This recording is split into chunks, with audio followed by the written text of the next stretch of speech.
कि प्रैक्टिकली +2 के बाद आपको मार्केट में जाना है तो आप किस तरीके से क्या क्या आपको अवेयरनेस होनी चाहिए। आपने सीए करनी है, सीएस करनी है, आईसीडब्ल्यूए करनी है, अकाउंटिंग करनी है, या अकाउंटिंग के अंदर किसी सीए के अंडर जाना है, ठीक है, या अपनी प्रैक्टिस कर सकते हैं, अपना काम कर सकते हैं।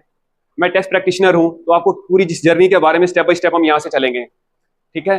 होता है जी, घर पे जब ग्रोसरी खत्म हो जाती है, कोई भी सामान घर का खत्म हो जाता है, दालें चावल वगैरह कुछ भी, तो उसको जब देखा जाता है खत्म हो गया, उसको और परचेज करना है, तो ये क्या है, स्टॉक। ऐसे ही किसी भी कंपनी में कहीं भी जाएंगे जॉब करने के लिए, काम करने के लिए, एक शोरूम वाला हो, फैक्ट्री वाला हो, बड़ी से बड़ी कंपनी वाला हो, तो देखते हैं सामान खत्म हो गया तो यानी कि स्टॉक खत्म हो गया, तो स्टॉक और खरीदना है, क्योंकि मटेरियल होगा नहीं तो बेचेंगे क्या बिजनेस के अंदर। तो जो चीज एक फैमिली के अंदर हो रही है, वही चीज जब आप वाइड लेवल पे करते हो, मार्केट में निकल के, कॉन्सेप्ट वही है, तो उसी के पैसे मिलते हैं, उसी चीज के पैसे मिलते हैं। लेकिन अब देखो, अगर घर में कोई चीज एकदम खत्म हो जाए, एकदम पता लगे रात को खाना बनाना और ये चीज नहीं है, तो मुश्किल हो जाएगी ना, घर में भी प्रॉब्लम होएगी, एकदम बताते हो। ऐसे ही कंपनीज में होता है कि अगर मटेरियल खत्म हो गया, जो कंपनी का ओनर है उसको ये इन्फॉर्म नहीं किया, सर ये स्टॉक खत्म है, ये चीज खत्म हो चुकी है, तो इसको इन्फॉर्मेशन जाती है, फिर वो सप्लायर से बात करते हैं, परचेज करते हैं, तो इन्फॉर्मेशन चाहिए, तो वो स्टॉक चेक करना अकाउंट्स का पार्ट है। ऐसे ही फादर है, फादर अकाउंटेंट कैसे हैं, क्योंकि वो घर में फंड का इनफ्लो और आउटफ्लो दोनों देख रहे हैं, पैसे आ रहे हैं, सैलरी आ गई, अब फीस कितनी जानी है बच्चों की, इलेक्ट्रिसिटी का बिल पे करना है, मिल्क का बिल पे करना है, घर की ग्रोसरी है, इनफ्लो पैसा आया कितना और आउटफ्लो कहाँ कहाँ जाना है, तो बजट बनाते हैं वो भी, तो ये भी अकाउंट्स का पार्ट है। नो मैटर कि वो अकाउंट साइड से थे, साइंस साइड से थे। आईजीएसटी भी हो गया और सीजीएसटी, ये गवर्नमेंट को 3 अलग अलग बनाने की जरूरत क्यों पड़ी। सीजीएसटी स्टेट और सेंटर, आपने ठीक बताया। आईजीएसटी, देखो गवर्नमेंट का रिवेन्यू क्या होता है, सरकार कैसे कमाती है, टैक्सेशन से, तो स्टेट एसजीएसटी का पैसा स्टेट गवर्नमेंट को जाता है, सीजीएसटी का सेंट्रल गवर्नमेंट को, और आईजीएसटी इसका रिवेन्यू जो है, टैक्स का पैसा, स्टेट और सेंटर आपस में डिवाइड करते हैं, इंटीग्रेटेड है ये। इसका जो भी रिवेन्यू आएगा दोनों गवर्नमेंट आपस में डिवाइड करेंगे प्रोपोर्शनेट वे में। हर बच्चा क्या डॉक्टर बनता है क्या, हर नॉन मेडिकल लेने वाला हर बच्चा इंजीनियर बनता है क्या, ऐसे ही हर कॉमर्स का स्टूडेंट भी सीए नहीं बनता, ये जरूरी नहीं है, लेकिन ये हो सकता है कि वो सीए हो ना हो पर सीए से कम भी ना हो। ऐसे हैं जो सीए नहीं भी बन पाए तो सीए के बराबर अर्न कर रहे हैं, सीए अपना ऑफिस खोल के बैठे हैं, अपना काम कर रहे हैं। सीए गोल अच्छा होना चाहिए, गोल हाई होना चाहिए, दैट्स गुड कि सीए बनने का गोल रखो, गोल हाई लेवल हमेशा होना चाहिए, लेकिन नहीं बन पाए तो don't underestimate yourself, अपने आप को अंडर एस्टिमेट नहीं करना। तो CA is a just degree, but the practice to get the degree, that is main CA. आपका जो थॉट प्रोसेस है, आप जो प्रैक्टिस करते हो, उसका जो माइंड है, एक्चुअली वो उसको सीए बनाता है। जैसे आपके घर पे कोई भी इलेक्ट्रॉनिक्स का सामान आ रहा है, घर में कुछ चीज आ रही है, बिल देखते हो आप लोग, तो बिल पे आपकी नजर होनी चाहिए, बिल को ध्यान से देखना, किस प्रोडक्ट पर कितना जीएसटी का परसेंटेज लगा हुआ है। You must think like this.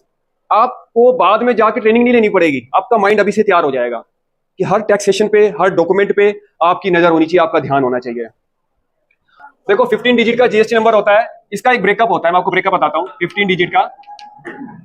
इसमें होता है 2 + 10 + 3, क्योंकि क्या है, लोगों के पास डिग्री है, स्किल नहीं है, स्किल है डिग्री नहीं है, तभी तो अच्छी सैलरी नहीं है। तो सीखने का सही टाइम कौन सा है, कौन बताएगा, कौन सी क्लास में सीख लेना स्टार्ट कर देना चाहिए अकाउंट्स के लिए। देखो राइट टाइम है, क्योंकि 10th तक तो आपने स्ट्रीम चूज नहीं की होती कि क्या लेना है, कंफ्यूजन होता है, बहुत सारे बच्चों को होता है, आज भी कईयों को होता है कौन सी स्ट्रीम लेनी चाहिए, या चल दोस्त ये ले रहा है या रिश्तेदार ये कह रहे हैं मैं भी ये ले लेता हूं, ऐसा भी होता है।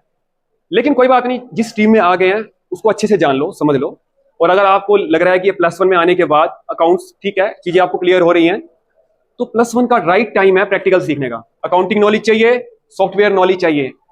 तीसरा एक कंपोनेंट और इसका आता है डिपार्टमेंट नॉलेज, कि कोई भी कंप्लायंस है, यानी कि कोई भी ऐसी रिपोर्ट, कोई भी ऐसा डॉक्यूमेंट जो आपने गवर्नमेंट को प्रोड्यूस करना है, there is a certain date, उसकी एक डेट फिक्स होती है। अगर पर्टिकुलर डेट तक आपने गवर्नमेंट को वो नहीं इंफॉर्मेशन दी, नहीं डॉक्यूमेंट प्रोड्यूस करे, तो there is a surcharge, late fee और पेनल्टी।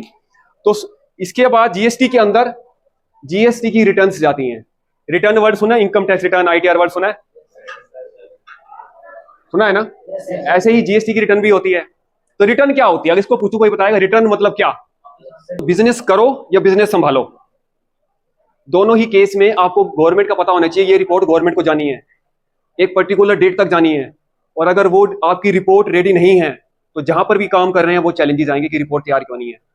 तो कईयों को जॉब रिपोर्ट गलत हो तो जॉब के चैलेंजेस आ जाते हैं, जॉब से निकाल भी दिया जाता है कि रिपोर्ट बनी नहीं है या गलत बनी है या अच्छे से बनानी नहीं आती, क्योंकि गवर्नमेंट के रिपोर्ट टाइम से ना जाने पर late fee, interest, surcharge, penalty जो भी है वो बिजनेसमैन को पे करनी पड़ती है। तो ये जो तीनों चीजें हैं ये अकाउंट्स वाले पर्सन के अंदर, ये तीनों चीजें बहुत मैंडेटरी हैं। तो आप +1 के साथ सीखो, +2 के साथ सीखो या +2 के बाद सीखो, सीखनी तो पड़ेगी इसके अंदर, इसके बिना काम नहीं चलेगा। और सिखाएगा कौन? सीखो उसी से जो प्रोफेशनल हो। प्रोफेशनल कौन होता है? जो उस काम को कर रहा है।